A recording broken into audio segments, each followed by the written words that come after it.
Abrimos o segundo semestre com uma boa performance nos fundos de crédito privado da Kinea e a gente vai falar um pouco sobre isso. Olá a todos, recados iniciais nos inícios de vídeo aqui, nos sigam nas redes sociais, principalmente aqui no YouTube dos nossos dois canais, Kinea Investimentos e Cortes Kinea, e também no Instagram, no link que tem lá na bio, vocês acompanham tudo que a gente tem disponível de conteúdo no site. Bom, vamos começar aqui, vídeo com dois Ivans é para dar notícia boa, certo? Vamos falar como é que foi um pouquinho o mercado local, offshore, performance e um pouquinho dos desafios que aconteceram ao longo do último mês, Ivan. É isso mesmo, Ivan. Realmente o mês de julho foi mais um mês positivo para a performance dos fundos de crédito aqui no Brasil. A indústria rendeu por volta de 115 CDI na média. Aqui nos fundos da Kinea conseguiu entregar entre 120% e 130% do CDI.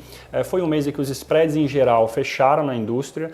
Houve um evento importante de um emissor relativamente grande, o setor de varejo, que teve uma perda bem significativa em seus papéis. Aqui na Kinea não tem nenhuma e não teve nenhuma exposição a esse nome. Lembrando que a gente procura fazer uma seleção de crédito muito criteriosa, com nomes de qualidade, a gente não se aproxima desses nomes que estão no limiar da solvência. Então isso também ajudou a gente a performar melhor do que a indústria, sendo que alguns dos nossos pares podem ter sofrido com esse papel. Mas em geral, os spreads estão fechando, os níveis absolutos de spread estão bastante altos ainda, lembrando que eles abriram bastante depois do evento de Americanas, esse processo de abertura de spreads durou entre janeiro e maio, de lá para cá ele começou a fechar. A gente acha que esse fechamento de spreads, e lembrando que quando o spread fecha, o preço do papel sobe, ele deve continuar ao longo de todo o segundo semestre, na nossa opinião.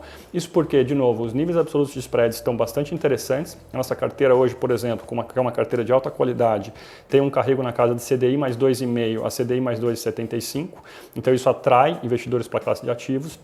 E, de fato, os fluxos para a indústria estão próximos de zero ou ficando levemente positivos, sendo que eles já foram muito negativos ao longo desse primeiro semestre do ano. Então, isso foi uma melhora bem importante em relação ao primeiro semestre. A gente acha que isso deve continuar melhorando. Isso porque, de novo, os spreads estão altos, né? Então atrai recursos para a indústria e também a economia no Brasil tem surpreendido positivamente, né, ao longo do primeiro semestre, e agora a gente está mais próximo do ciclo de corte de juros pelo Banco Central, que alivia a situação financeira das empresas e deixam elas numa situação de solvência mais tranquila. Então, assim, os fundamentos também ainda estão bastante saudáveis.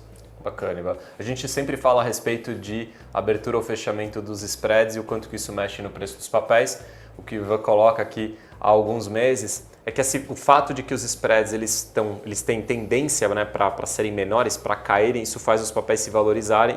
Se valorizar o que a gente tem na carteira, a cota vai valorizar, o retorno aparece depois nos relatórios de gestão. Bacana, vamos falar um pouquinho do offshore? Sim, bem rapidamente, a gente tem uma exposição cada vez mais reduzida nesse universo, isso porque os spreads de crédito têm fechado muito rápido nesse mercado, então a gente considera os níveis absolutos não tão interessantes para a situação global. Esse fechamento de spread, como a gente ainda tem uma posição, ele favoreceu a carteira, a gente ganhou dinheiro novamente nesse mês de julho com a nossa posição offshore, mas hoje ela está se tornando uma posição relativamente pequena. Isso porque a gente acha que os níveis de spread lá não são muito coerentes com esse momento de incerteza um pouco mais elevada no cenário internacional. Hoje a nossa carteira oferece por volta de CDI mais 4,25 no mercado offshore, e é uma carteira com mais ou menos aproximadamente 10 nomes, e nomes que a gente gosta e que oferecem um bom risco-retorno. Bacana.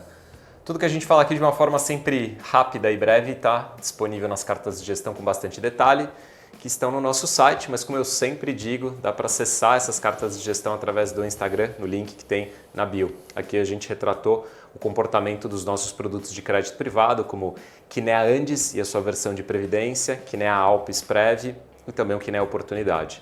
Qualquer coisa, a gente está sempre à disposição aqui para bater um papo. Um grande abraço.